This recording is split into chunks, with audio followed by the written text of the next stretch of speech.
January 6th, 1979. 9:30 p.m. A fence factory on Rockaway Boulevard in Jamaica, Queens. A thin, bug-eyed man in goggle-like tinted glasses stepped out of his wife's car and walked toward a side door. His name was Marty Krugman. He was 59 years old. He sold wigs for a living. He couldn't drive. His wife Fran had to drop him off everywhere he went, and he suffered from a thyroid condition that made his hands shake and his eyes bulge out of his skull. He told Fran he had money coming in, might be late. She drove away.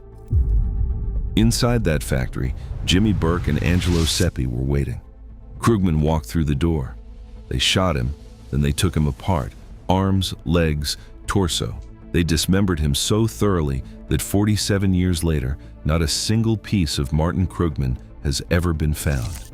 No bone, no tooth, no trace. His wife called Henry Hill at 7 a.m. the next morning, frantic. Hill drove to the factory and found Burke's car outside. He asked about Krugman. Burke said 2 words: "He's gone." The movie version is cleaner. In Goodfellas, Chuck Lowe plays him, Maury Kessler, the wig guy who won't stop asking for his cut of the Lufthansa heist. Joe Pesci's Tommy jams an ice pick in his neck in a parked car. Quick, funny, forgettable. But the real Tommy was already dead by then.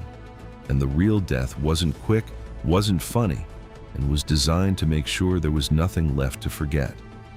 This is the story of the man who handed Jimmy Burke the biggest score in American history: $5 million in cash, $875,000 in jewelry, and was butchered for asking for his share.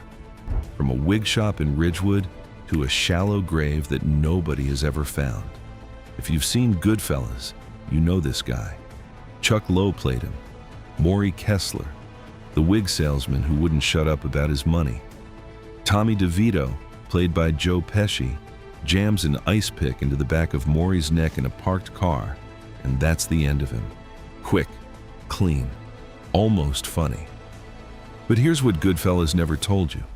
The real wig salesman's name was Marty Krugman, and Tommy DeSimone, the real Tommy, was almost certainly already dead by the time Krugman was murdered. The ice pick never happened. The car never happened. What actually happened was slower, uglier, and far more deliberate. Krugman was shot at a fence factory in Jamaica, Queens, and then Jimmy Burke and Angelo Seppi took him apart, piece by piece. They dismembered him so completely that his body has never been found. Not a bone, not a tooth, nothing. And the reason they killed him? That part Goodfellas got right. $500,000. That's what Krugman was owed. That's what he kept demanding. And that's what made Jimmy Burke decide it was cheaper to buy a bullet than honor a debt. This is the real story of Marty Krugman, the man who made the Lufthansa heist possible, and the man who was erased from the earth for it. You have to understand who Marty Krugman actually was, because the movie turned him into a punchline. A loudmouth in a bad toupee. But the real Krugman was something stranger and sadder than that. He was born December 30th, 1919, in Passaic, New Jersey, to Orthodox Russian-Jewish immigrant parents. By the 1970s, he'd married a Long Island-born Polish-American woman named Francisca. Everyone called her Fran, and they'd settled into a quiet life in Valley Stream, New York. His legitimate business was a men's hair salon and wig shop called For Men Only at 5607 Metropolitan Avenue in Ridgewood, Queens. 2-story storefront, just blocks from Henry Hill's nightclub, The Suite. The ground floor worked like any salon. Female hairdressers in low-cut blouses cutting hair for ordinary Ridgewood customers. Nothing unusual. But upstairs, behind heavy curtains, Krugman ran his real business. An illegal bookmaking operation that catered to JFK airport workers, mob associates, and neighborhood gamblers. Each bettor got an identification number. Krugman and his sole male employee, a guy named Frank Mena, who doubled as debt collector and runner, could pull in $12,000 profit on a good week. Here's what made the shop important. It was a drop, a collection point for betting slips and cash, and every significant figure in the Lucchese Crew's South Queens operation came through that door. Tommy DeSimone got haircuts and placed bets there. Parnell Stacks Edwards had his hair permed. Paul Vario and Henry Hill bought wigs. Hill even brought his young son Greg for haircuts, starting at age 7. Krugman had retired telephone company workers' rig speed dial capabilities into his phones before they were commercially available, so he could check handicapping odds in seconds. The man was serious about his numbers, and the man himself was impossible to miss.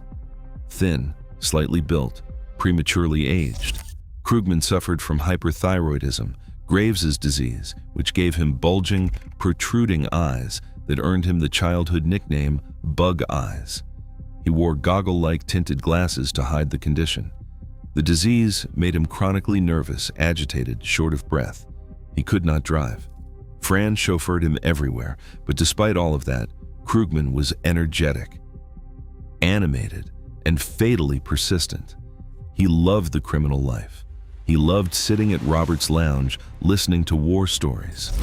Henry Hill called him a good businessman with a sense for the bottom line. He even starred in his own television commercial on Queens Public Television, swimming across a pool while wearing one of his hairpieces, an announcer telling viewers that Krugman's wigs always stayed put, even underwater. That commercial would matter later, because the insomniac Jimmy Burke would catch it at 4 in the morning and seethe. "That guy has the money to go on television," Burke said, "but no money for anybody else." Think about it.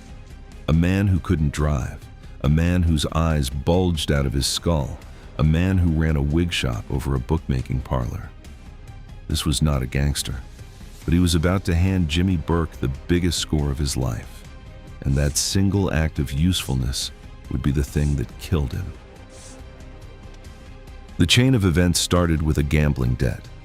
A pudgy 46-year-old cargo supervisor named Louis Werner worked at the Lufthansa terminal at John F. Kennedy International Airport and owed Krugman roughly $20,000 in bets. Werner knew something valuable. Once a month, Lufthansa flew in massive shipments of untraceable American currency, cash exchanged by servicemen and tourists in West Germany, and it sat temporarily in the cargo vault. Werner and a co-worker had already stolen $22,000 from Lufthansa in 1976. He understood every vulnerability in that building. Under pressure from Krugman over the debt, Werner laid out a plan to Frank Mena to rob the Lufthansa vault. He provided floor plans, security schedules, a key to the exterior door, and precise instructions on approach. Mena told Krugman. And Krugman, in September of 1978, told Henry Hill that there were millions in untraceable 50s and hundreds sitting in a vault at Kennedy Airport. Hill brought the score to Jimmy Burke. He was careful about it, emphasized the staggering sums, put in all the zeros before mentioning the tip came from Krugman. Burke's eyes lit up. But there was a problem. Burke despised Krugman. He resented that Krugman was booking bets out of his shop without paying tribute to the crew. Hill kept making excuses to avoid shaking Krugman down for Burke's demanded $200 a week. When Burke sent Tommy DeSimone and Danny Rizzo to rough up one of Krugman's employees, Krugman threatened to go to the district attorney.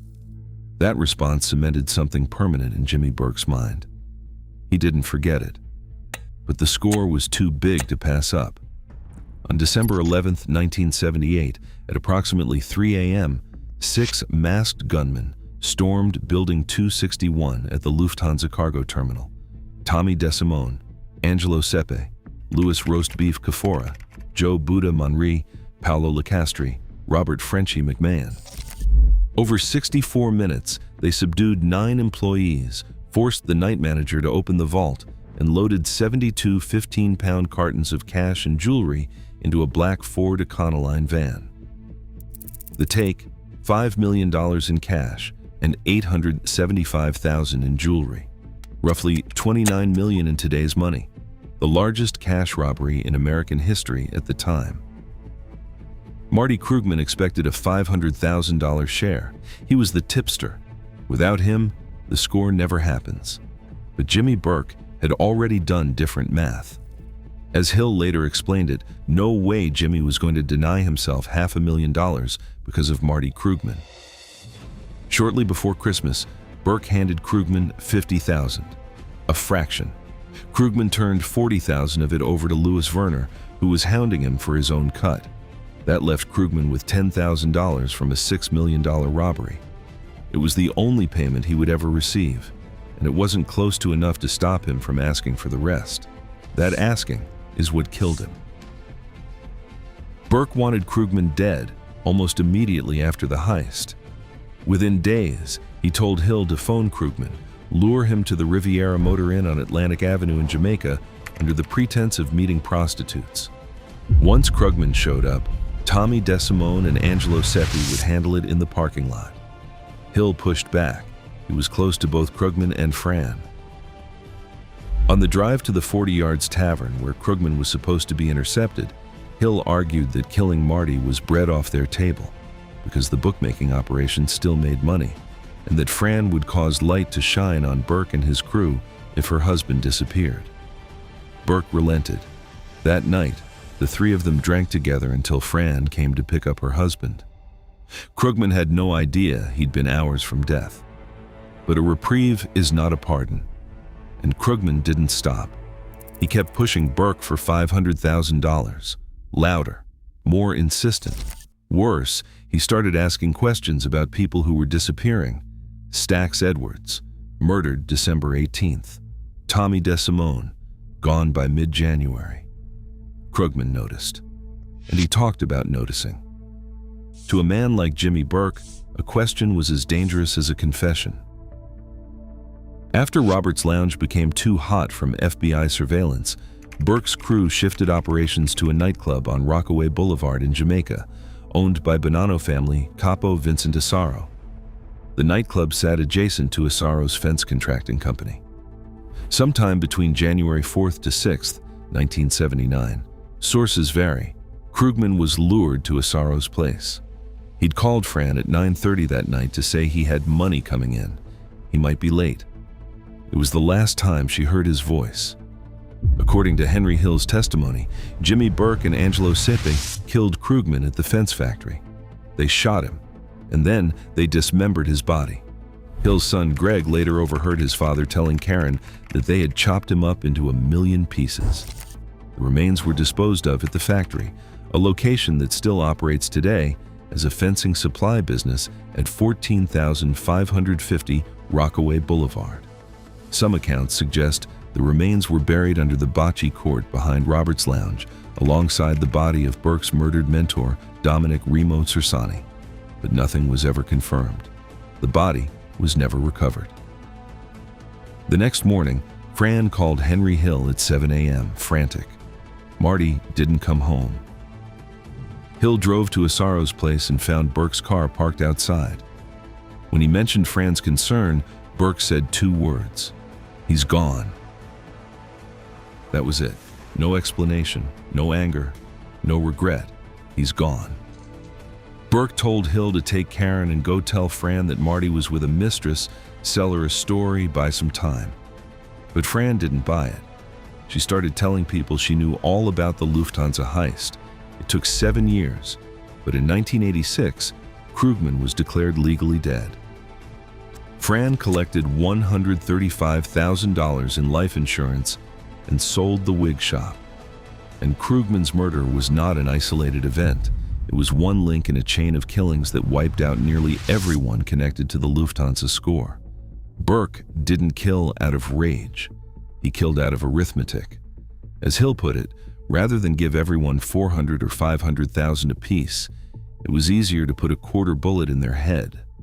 Stax Edwards shot 5 times in the skull on December 18th for leaving the getaway van at a fire hydrant instead of destroying it.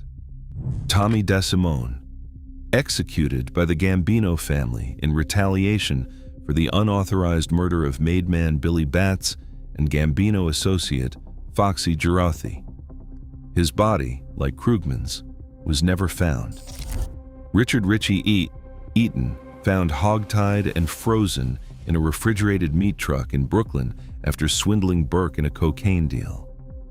Teresa Ferrara, DeSimone's former mistress, lured with a promise of $10,000, dismembered, her torso found floating in Barnegat Inlet, New Jersey, identified only through recent breast implant surgery. Louis and Joanna Kafora, believed compacted with their custom pink Cadillac at an auto wrecking yard, because Kafora bought the car against Burke's explicit orders. Robert Frenchie McMahon and Joe Buddha Manri found shot execution style in the front seat of a Buick. Paolo Licastri shot 4 times, ablaze on a trash heap in Brooklyn. Angelo Sepe, the man who helped kill both Edwards and Krugman, shot 3 times in the head at his Bath Beach apartment in 1984 by his own Lucchese family. His 19-year-old girlfriend was shot once in the mouth while she slept beside him. By the time Henry Hill became an FBI informant in 1980, almost everyone he could name as a participant was already dead. Burke was never charged with the robbery itself. The only person convicted of the actual heist was inside man Louis Werner, 15 years, later reduced to 5. Burke got 20 years for the Boston College point-shaving scheme, then life for the murder of Richie Eaton. He died of lung cancer in a Buffalo hospital on April 13, 1996. He was 64 years old. The $5 million in cash and $875,000 in jewelry were never recovered. Not a dollar, not a stone. And that brings us back to the movie. Because Goodfellas gave Maury Kessler a death that was almost funny. An ice pick from Tommy in the back of a car, Pesci quipping that he thought he'd never shut up. It's a great scene, one of the most quoted in the film, but it's built on an impossibility. Tommy DeSimone was already dead when Krugman was killed.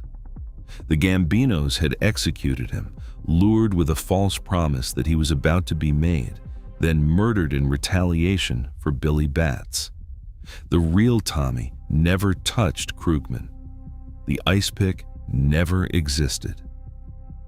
Here's what makes this important. The movie gave Krugman a quick death, a punchline, but the real death was slow, methodical, and gruesome. Shot at a fence factory, dismembered by the man who owed him $500,000, disposed of so thoroughly that 47 years later, his body still hasn't been found. Goodfellas made Maury's death about Tommy's impatience. The real murder was about Jimmy Burke's economics. Krugman wasn't killed because he was annoying. He was killed because he was a $500,000 liability who wouldn't stop reminding Burke of the debt. That's how the Mafia actually works. Not honor, not rage, not the ice pick through the neck that makes an audience gasp and laugh at the same time. The real version is a man shot in a building that makes chain link fences, cut into pieces by someone who decided a bullet was cheaper than a payout, and buried so deep that even the FBI, with a cooperating witness, a 40-year investigation, and unlimited resources, could never find what was left of him. Marty Krugman was 59 years old. He was a wig salesman with Graves' disease who couldn't drive his own car. His tip produced the biggest cash robbery in American history. For that, he received $10,000 and a shallow grave that no one has ever located. Somewhere in Queens, under concrete, behind a fence factory, beneath a bocce court that may or may not still exist, there's nothing left of Martin Krugman. And somewhere in Hollywood, Maury Kessler is still getting an ice pick to the neck, still getting the laugh, still dying the wrong death, told the wrong way by the wrong killer in the wrong place. The movie lied. The truth was worse. If this story changed how you see Goodfellas, subscribe. We break down the real stories behind mob cinema every week. Here's a question. If you were Henry Hill and your friend's life was on the line, how long could you have kept making excuses to Jimmy Burke before the math caught up with you too? Drop your answer in the comments. Until next time.